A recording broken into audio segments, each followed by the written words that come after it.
قیامت کی نشانیوں میں سے ایک نشانی دابۃ الارض یعنی انسانوں سے باتیں کرنے والا خوفناک جانور ہے۔ صحابہ اکرام کے مطابق دابۃ الارض کیسے ہوگا اور کیا کرے گا، اسی حوالے سے آج کی اس ویڈیو میں آپ کو بتائیں گے کہ دابۃ الارض کب اور کیوں نکلے گا۔ ناظرین، انسانوں سے باتیں کرنے والے اس خوفناک جانور کا ذکر مقدس کتاب قرآن میں بھی بیان ہوا ہے، لہذا سب سے پہلے اس بات کو سمجھ لیجئے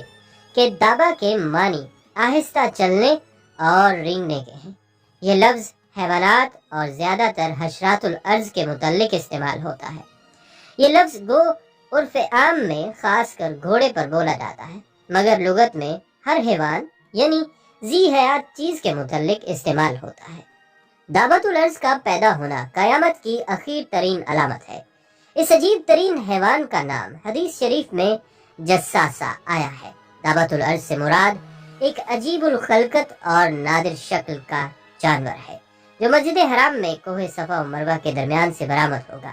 اور جس کا ذکر قرآن مجید میں ان الفاظ سے کیا گیا ہے کہ جو لوگ اللہ کی آیتوں پر یقین نہیں کرتے تھے، جب ان کے اوپر عذاب کا وعدہ ثابت ہو جائے گا تو اللہ پاک زمین سے ان کے لیے ایک جانور نکالیں گے جو ان سے باتیں کرتا ہوگا۔ یہ عجیب و غریب جانور جب قیامت کے قریب نمودار ہوگا تو اس کے بعد کسی کی بھی توبہ قبول نہ ہوگی،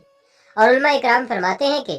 وہ جانور چوپایا کی صورت میں ہوگا جس کی درازی 60 گز کی ہوگی۔ اس عجیب الخلقت جانور کی شکل یہ ہوگی کہ چہرہ انسانوں کی طرح، پاؤں اونٹ کی طرح، گردن گھوڑے کی طرح، سرین ہرن کی طرح، سینگ 12 سنگے کی طرح اور ہاتھ بندر کی طرح ہوں گے۔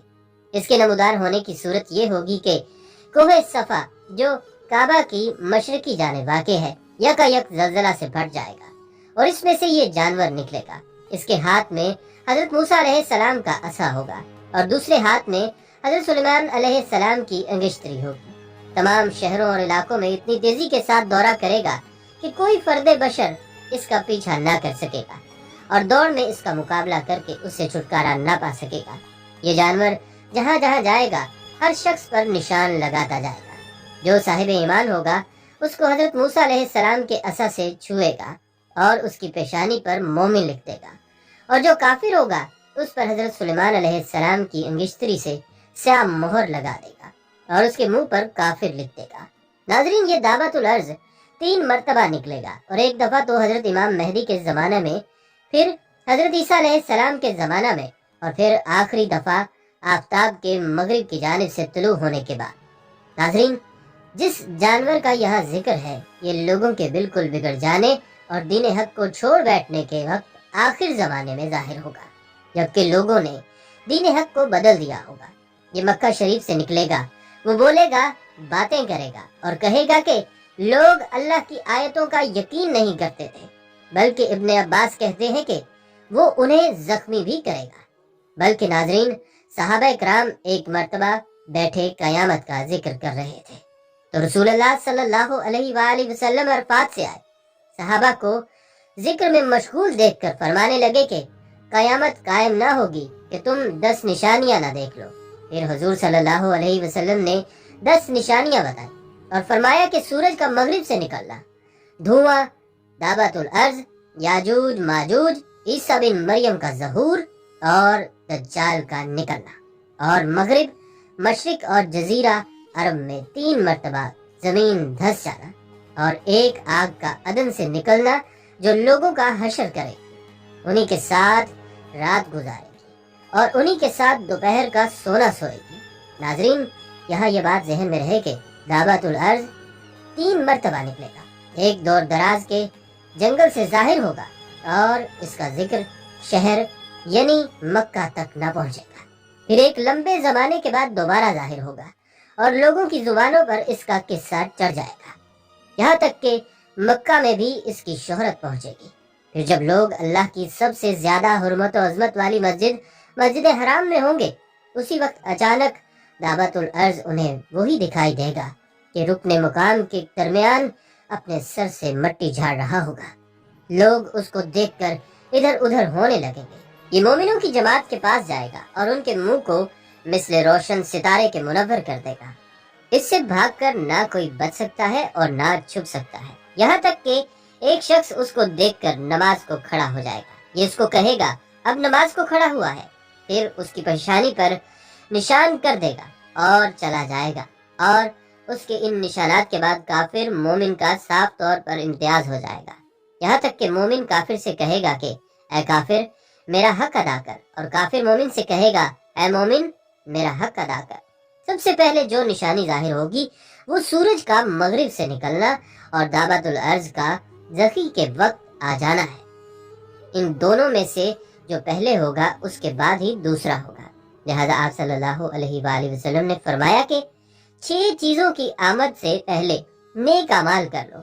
سورج کا مغرب سے نکلنا، دھوئیں کا آنا، دجال کا آنا اور دعوت الارض کا آنا۔ ناظرین، دعوت الارض کے ساتھ حضرت موسیٰ علیہ السلام کی لکڑی اور حضرت سلیمان علیہ السلام کی انگوٹھی ہوگی۔ کافروں کی ناک پر لکڑی سے مہر لگائے گا اور مومنوں کے منہ انگوٹھی سے منور کر دے گا، یہاں تک کہ ایک دسترخوان پر بیٹھے ہوئے مومن کافر سب ظاہر ہوں گے۔ حضرت ابن عباس فرماتے ہیں اس جانور کے 4 پیر ہوں گے، صفا کے کھٹ سے نکلے گا، بہت تیزی سے خروج کرے گا جیسے کہ کوئی تیز رفتار گھوڑا ہو، لیکن 3 دن میں اس کے جسم کا تیسرا حصہ بھی نہ نکلا ہوگا۔ حضرت عبداللہ بن عمر سے جب اس کی بابت پوچھا گیا تو فرمانے لگے جہاد میں ایک چٹان ہے، اس کے نیچے سے نکلے گا، میں اگر وہاں ہوتا تو تمہیں وہ چٹان دکھا دیتا، یہ سیدھا مشرق کی طرف جائے گا اور اس شور سے جائے گا کہ ہر طرف اس کی آواز پہنچ جائے گی، پھر شام کی طرف جائے گا، وہاں بھی چیخ لگا کر، پھر یمن کی طرف متوجہ ہوگا، یہاں بھی آواز لگا کر، شام کے وقت مکہ سے چل کر صبح کو اسفان پہنچ جائے گا۔ لوگوں نے پوچھا پھر کیا ہوگا؟ فرمایا پھر مجھے معلوم نہیں۔ حضرت عبداللہ بن عمر فرماتے ہیں کہ مزدلفہ کی رات کو نکلے گا، اس کے کلام کو سب سنیں گے اور حاملہ کے حمل وقت سے پہلے گر جائیں گے، میٹھا پانی کڑوا ہو جائے گا، دوست دشمن ہو جائیں گے، حکمت جل جائے گی، علم اٹھ جائے گا، نیچے کی زمین باتیں کرے گی، انسان کی وہ تمنائیں ہوں گی کہ جو کبھی پوری نہ ہو، ان چیزوں کی کوشش ہوگی جو کبھی حاصل نہ ہو، اس بارے میں کام کریں گے جسے کھائیں گے نہیں۔ ابو ہریرہ رضی اللہ تعالیٰ عنہ کا قول ہے کہ اس جانور کے جسم پر سب رنگ ہوگے، اس کے 2 سینگوں کے درمیان سوار کے لیے ایک فرسخ کی راہ ہوگی۔ ابن عباس کہتے ہیں کہ یہ موٹے نیزے کے اور بھالے کی طرح کا جانور ہوگا۔ حضرت علی فرماتے ہیں اس کے بال ہوں گے، کھر ہوں گے، داڑھی ہوگی، لیکن دم نہ ہوگی، 3 دن میں بمشکل 1/3 باہر آئے گا، حالانکہ تیز گھوڑے کی چال چلتا ہوگا۔ ابو زبیر کا فرمان گرامی ہے کہ اس کا سر بیل کے سر کے مشابہ ہوگا، آنکھیں خنزیر کی آنکھوں کے مشابہ ہوں گی، کان ہاتھی جیسے ہوں گے، سینگ کی جگہ اونٹ کی طرح ہوگی، شتر مرغ جیسی گردن ہوگی، شیر جیسا سینہ ہوگا، چیتے جیسا رنگ ہوگا، بلی جیسی کمر ہوگی، میڑے جیسی دم ہوگی، اونٹ جیسے پاؤں ہوں گے، ہر 2 جوڑ کے درمیان 12 گز کا فاصلہ ہوگا۔ اب تو اس طرح مومن کافر ظاہر ہو جائیں گے کہ خرید و فروخت کے وقت، کھانے پینے کے وقت لوگ ایک دوسرے کو اے مومن اور اے کافر کہہ کر بلائیں گے۔ دعوت الارض ایک ایک کا نام لے کر ان کو جنت کی خوشخبری یا جہنم کی بدخبری سنائے گا۔ ناظرین، قیامت کی یہ نشانیاں جب رسول اللہ صلی اللہ علیہ وسلم نے لوگوں کو بتائیں اور ساتھ ہی انسان کے دوبارہ زندہ کر کے حساب لینے کا ذکر کیا تو لوگ حیران و پریشان ہو گئے، اور بہت سے لوگ آپ کی ان باتوں کا مذاق اڑانے لگے اور دونوں باتوں کو ہنسی مذاق کا ذریعہ بنا لیا۔ کچھ نے تو جان بوجھ کر اور کچھ نے کم علمی کی وجہ سے، یعنی دونوں ہی باتیں ان کے لیے سوائے خیالی باتوں کے اور کچھ نہ تھا، تو وہ لوگ اٹھتے بیٹھتے طرح طرح سے مذاق اڑاتے کہ دیکھو محمد صلی اللہ علیہ وسلم نعوذ باللہ دیوانہ ہو گیا ہے، کیسی انہونی باتیں کرتا۔ تو اللہ تعالیٰ انہیں دیوانے لوگوں کو قرآن میں خبر دے رہے ہیں کہ اگرچہ تم یقین نہیں کرتے مگر قیامت کا آنا ضروری ہے اور آ کر رہے گی، اور تم دوبارہ زندہ کیے جاؤ گے، پھر اپنی آنکھوں سے یہ سارا معاملہ دیکھ لو گے۔ ابھی نہیں مانتے تو نہ مانو۔ ناظرین، آج کا سائنسدان ہزاروں تجربات کرنے کے بعد اب قرآن پاک کی بتائی گئی اس حقیقت تک پہنچا ہے کہ یہ کائنات ہمیشہ کے لیے قائم نہیں رہ سکتی، نہ یہ ہمیشہ سے چلی آ رہی ہے، بلکہ اس کی عمر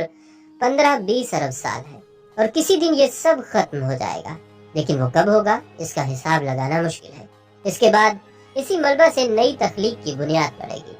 سائنسدان اب اس نتیجہ پر پہنچے ہیں کہ زمین آہستہ آہستہ پھیل رہی ہے، اور پھر ایک مقررہ پھیلاؤ کے بعد سکڑنا شروع ہو جائے گی اور اندر کی طرف کھچاؤ کی طاقت بڑھتی چلی جائے گی اور یوں اجرام سماوی تیزی سے اندر کی طرف رش کریں گے اور پھر آپس میں ٹکراؤ کا سلسلہ تیز ہونے لگے گا اور پھر ایک وقت آئے گا کہ کائنات میں مزید بھیج جانے کی گنجائش نہ رہے گی اور تب ایک انتہائی زبردست دھماکے کے ساتھ دوبارہ اچھلے گی اور یوں کائنات اپنی قیامت سے دوچار ہو جائے گی۔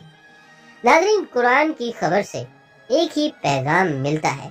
کہ قیامت کے نزدیک قدرتی آفات زیادہ ہونے لگیں گی۔ قیامت کے وقت سور پھونکا جائے گا، یعنی زبردست دھماکہ ہوگا۔ یہ سب اچانک ہوگا اور پھر ایک نئی کائنات کا آغاز ہوگا۔ یہ سب سائنس اب بتا رہی ہے جو قرآن پاک نے طویل عرصہ پہلے لوگوں کو بتا دیا تھا۔ اس وقت تو لوگ کفر و شرک میں ڈوبے ہوئے تھے، اپنے آباء و اجداد سے یہی کچھ سنتے آ رہے تھے اور پھر بے علم بھی تھے۔ اس کے باوجود بہت سے لوگوں نے اس خبر پر غور و فکر کیا اور ایمان لے آئے، اور کچھ بد نصیب اس خبر سے انکار ہی کرتے رہے، مگر فی زمانہ اس خبر سے انکار کرنا سوائے ہٹ دھرمی کے اور کچھ نہیں۔ بہرحال لوگ انکار کریں یا اقرار کریں، اللہ کے پروگرام میں کوئی فرق نہیں آتا۔ اس کے مقرر کیے گئے وقت پر قیامت ضرور آئے گی اور حساب کتاب ضرور ہوگا۔ جس طرح یہ کائنات حقیقت ہے، اسی طرح دوبارہ زندہ ہونا بھی حقیقت ہے۔ اللہ کی نعمتیں بے شمار ہیں۔ ہماری دعا ہے کہ اللہ تعالی ہمیں قرب قیامت کے فتنوں سے محفوظ فرمائے۔ آمین یا رب العالمین۔